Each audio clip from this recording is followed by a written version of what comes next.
வணக்கம். இந்த ஆழமான அலசலுக்கு உங்கள வரவேற்கிறேன். கிரிப்டோ உலகம் செம ஸ்பீடா இயங்கிட்டு இருக்கு.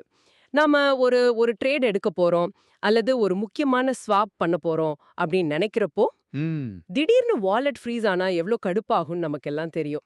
இன்னைக்கு நாம பார்க்க போற விஷயம், இந்த மாதிரி சமயங்கள்ல உங்கள அந்த டென்ஷன்ல இருந்து வெளிய கொண்டு வரதுக்கான ஒரு தேடல் தான். நிச்சயமா.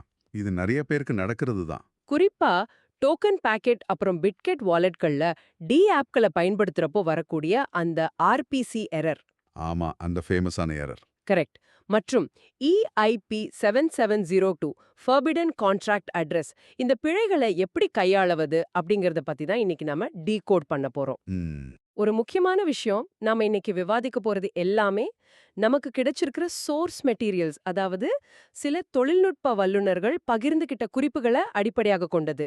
இது எந்த விதமான ஃபைனான்ஷியல் அல்லது டைரக்ட் டெக்னிக்கல் அட்வைஸ் கிடையாது. கண்டிப்பா. அந்த சோர்ஸ்ல அவங்க என்ன சொல்றாங்க, அந்த ஐடியாஸ் எப்படி வேலை செய்யுது அப்படிங்கறத மட்டும் தான் நாம இப்போ விரிவாக அலச போறோம். ஆனா, கிரிப்டோ மார்க்கெட்ல அதிக டிராஃபிக் இருக்கும்போதோ, அல்லது நெட்வொர்க் லெவல்ல பெரிய அப்டேட்கள் நடக்கும்போதோ, வாலெட்கள் ஸ்தம்பித்து போவது ரொம்பவே சாதாரணமான ஒரு விஷயம் தான். ம். நிறைய பேர் இந்த எரர் மெசேஜ்களை பார்த்த உடனே தங்களுடைய ஃபண்ட்ஸ் ஏதாவது ஆயிடுச்சோன்னு பேனிக் ஆயிடுவாங்க. ஆனா, சோர்ஸ் மெட்டீரியல்ஸ்ல ரொம்ப தெளிவா சொல்லியிருக்காங்க. இதெல்லாம் வெறும் கனெக்டிவிட்டி மற்றும் அந்த புரோட்டோகால் மிஸ்மேட்ச் சம்பந்தப்பட்ட பிரச்சனைகள் தானே. ஓ, வெறும் கனெக்டிவிட்டி இஷ்யூஸ் தானா இது? புரிஞ்சுக்கிட்டா நீங்களே எந்த டெக் சப்போர்ட்டும் இல்லாம ஈஸியா இதை சரி பண்ணிடலான்னு சோர்ஸ்ல ரொம்ப கான்ஃபிடென்ட்டா சொல்றாங்க. சரி, இத கொஞ்சம் விரிவாக பார்ப்போம். இந்த EIP 7702 அப்கிரேட் பத்தி சோர்ஸ்ல நிறைய விவாதிச்சிருக்காங்க. நம்ம ஆடியன்ஸ்க்கு EOA, அதாவது எக்ஸ்டர்னலி ஓன்ட் அக்கவுண்ட்ஸ் பத்தியும் ஸ்மார்ட் கான்ட்ராக்ட்கள் பத்தியும் நல்லாவே தெரியும். ம். ஆனா இந்த EIP 7702ஓட முக்கிய நோக்கமே ஒரு சாதாரண EOA-வை ஒரு ஒரு குறிப்பிட்ட டிரான்சாக்ஷன் நடக்கும்போது மட்டும் ஸ்மார்ட் கான்ட்ராக்ட் மாதிரி செயல்பட வைக்கிறது தான். இது ஒரு மிகப்பெரிய டெக்னிக்கல் ஷிஃப்ட். எக்ஸாக்ட்லி. ஆனா இது ஏன் வாலெட்களை கிராஷ் பண்ணுது? நல்ல விஷயத்துக்கு கொண்டு வந்த ஒண்ணு ஏன் இப்படி ஒரு எரர் கொடுக்குது? இங்க தான் விஷயம் ரொம்ப சுவாரஸ்யமா இருக்கு. இந்த அப்கிரேட் ஆக்சுவலா கிரிப்டோ எக்கோசிஸ்டமை அடுத்த கட்டத்துக்கு கொண்டு போறதுக்கான ஒரு முயற்சி தான். டிரான்சாக்ஷன்களை பேட்ச் பண்றதுக்கும் ஸ்பான்சர்ட் டிரான்சாக்ஷன்ஸ்க்கும் இது ரொம்பவே ஹெல்ப்ஃபுல்லா இருக்கும். ஓகே. ஆனா வாலெட் பழைய வெர்ஷன்ல இருந்தாலோ அல்லது பாலிகான் மாதிரி நெட்வொர்க்குகள்ல திடீர்னு டிராஃபிக் அதிகமானாலோ இந்த மெக்கானிசம் ஒரு ஒரு முட்டுக்கட்டையா மாறிடுது. இப்படின்னு கொஞ்சம் விளக்கமா சொல்ல முடியுமா? அதாவது வாலெட் ஒரு ஸ்மார்ட் கான்ட்ராக்ட் மாதிரி பிஹேவ் பண்ண ட்ரை பண்ணும். ஆனா அந்த நெட்வொர்க்ல இருக்கிற கன்ஜெஷன் காரணமா அந்த ஸ்டேட் சேஞ்ச் சரியா ரிஜிஸ்டர் ஆகாது. இதனால தான் எரர் த்ரோ பண்ணுது. இது சோர்ஸ்ல ரொம்ப பிராக்டிக்கலா ஒரு எக்ஸாம்பிள் மூலமா விளக்கியிருக்காங்க. அதாவது பழைய கார்டு ரீடர்ல புதுசா ஒரு அதிநவீன கிரெடிட் கார்டை ஸ்வைப் பண்ணா என்ன ஆகும்? மிஷினுக்கு புரியாது, எரர் தான் காட்டும். கரெக்ட். அதே தான் இங்கேயும் நடக்குது. ஆரிஜின் டெஃப்யூ மாதிரி ஆப்புகள் இந்த இடத்துல தான் பிழைய காட்டுது. ஆரிஜின் டெஃப்யூயோட செக்யூரிட்டி சிஸ்டம் ஒரு சாதாரண EOA வளர்ந்து வர்ற ரெக்வெஸ்ட் மட்டும்தான் எதிர்பார்க்குது. ஆனா இந்த EIP 7702 மூலமா அந்த ரிக்வெஸ்ட் ஒரு ஸ்மார்ட் கான்ட்ராக்ட் ஃபார்மேட்ல வரும்போது அந்த ஆப்புக்கு இது என்னன்னே புரியல.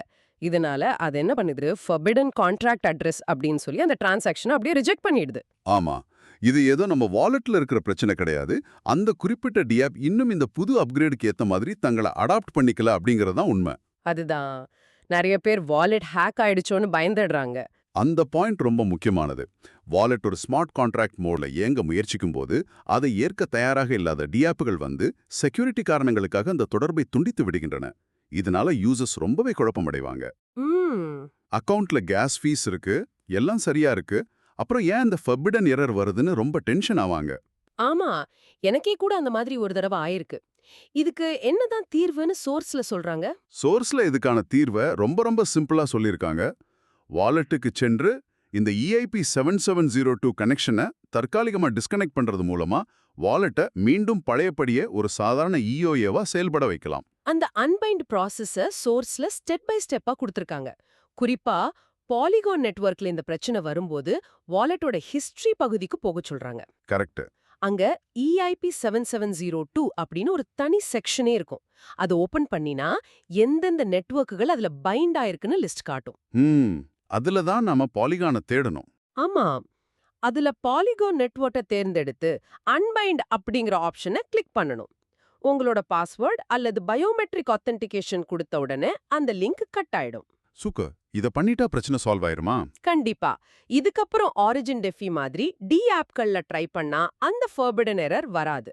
ஏன்னா இப்போ உங்க வாலெட் எந்த புது வித்தையும் காட்டாம ரொம்ப நார்மலா ஒரு சாதாரண வாலெட் மாதிரியே கம்யூனிகேட் பண்ணும். இந்த அன்பைண்ட் ப்ராசஸ் ஒரு ரொம்ப ஸ்பெசிஃபிக்கான டெக்னிக்கல் சொல்யூஷன் தான்.